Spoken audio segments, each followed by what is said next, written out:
Hello, boys and girls. Guess what time it is? It's story time. Hello, everybody. This is Miss Marcia with another story time.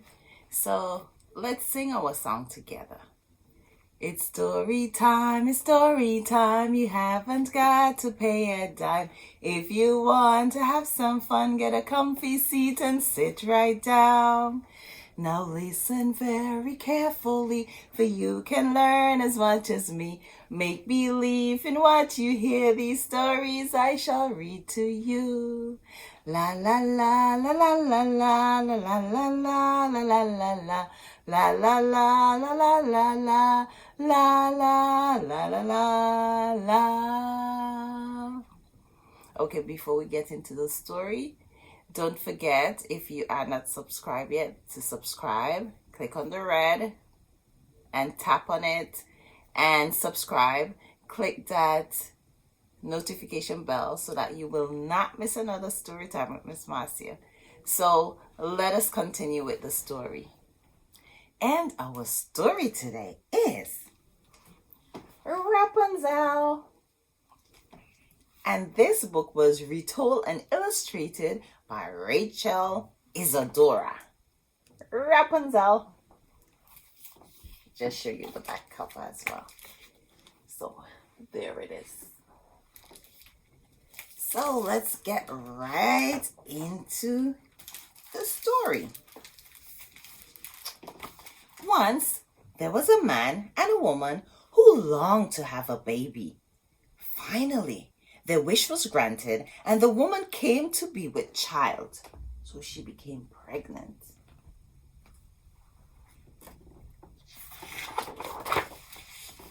Next to their hut was a garden full of beautiful flowers and herbs. However, no one dared to go in it because it belonged to a wicked sorceress or a witch. One day, the wife saw fresh Rapunzel growing in the garden and had the greatest desire to eat some. With each passing day that she couldn't have any, her desire grew and she became very ill.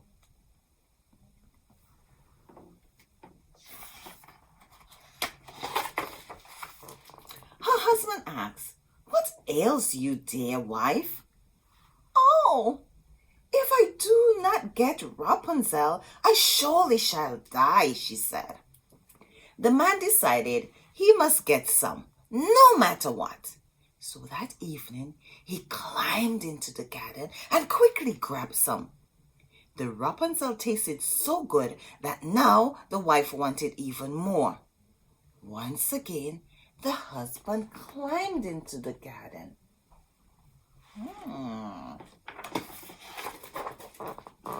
And there, to his horror, stood the sorceress. "How dare you come into my garden and steal my Rapunzel? You will pay for this," she said. The husband begged for mercy and explained that his wife would die if she did not have any. "Well then, you can take the Rapunzel, but you must give me the child your wife will soon bring into the world," she told him. The man, in his terror, agreed. He said yes. When the child was born, the sorceress appeared, named the little girl Rapunzel, and took her away. Oh, that's the mother. That's the sorceress. And that's baby Rapunzel that the sorceress is taking away. Rapunzel grew into the most beautiful child under the sun. Look at her. Isn't she beautiful?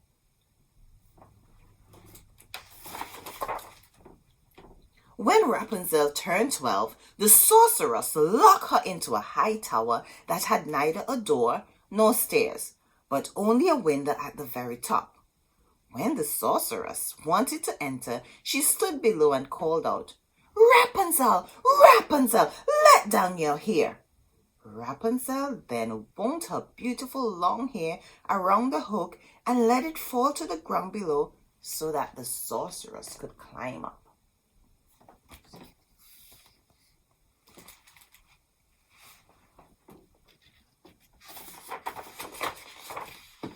A few years later, a prince was riding by the tower when he heard a song so lovely. He stopped to listen. He saw Rapunzel in the window and fell in love with her. He wanted to climb up, but found no way to do it.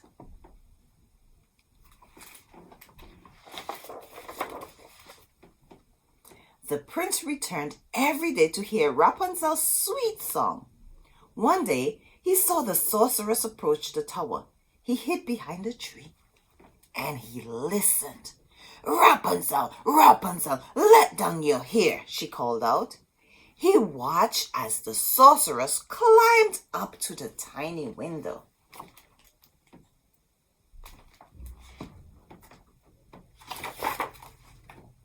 The following day, the prince went to the tower and called as the sorceress had done. "Rapunzel, Rapunzel, let down your hair." The hair fell down and the prince climbed up.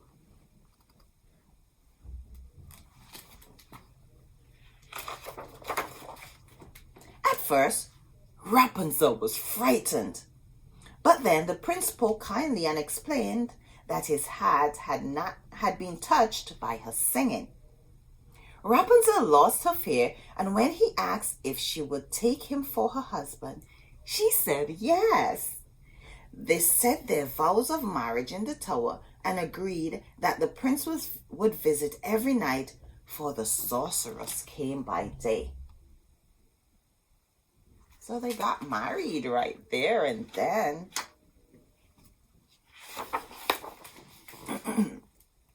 The sorceress did not find out about the prince's visit until one day Rapunzel said, "Please help me with my dress.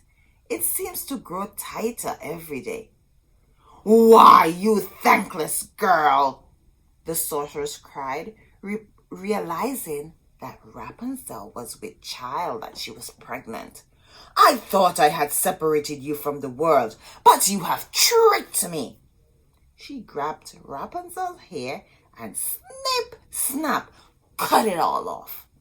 Then she took poor Rapunzel in the wilderness, where she left her all alone.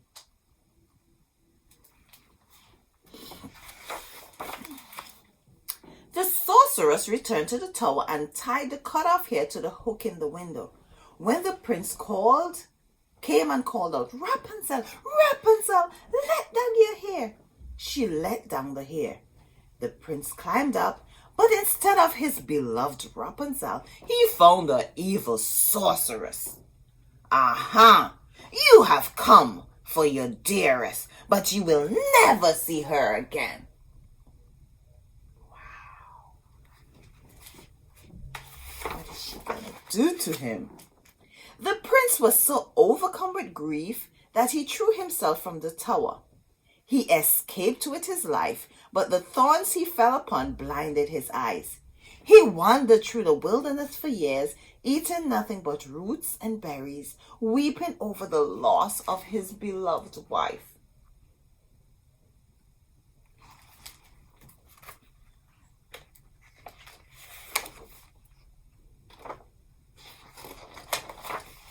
One day, the prince heard a voice, and it seemed so familiar. He went towards it. As he approached, Rapunzel recognized him and threw her arms around his shoulders and wept. Her tears fell on his eyes, and he was no longer blind. Look over here.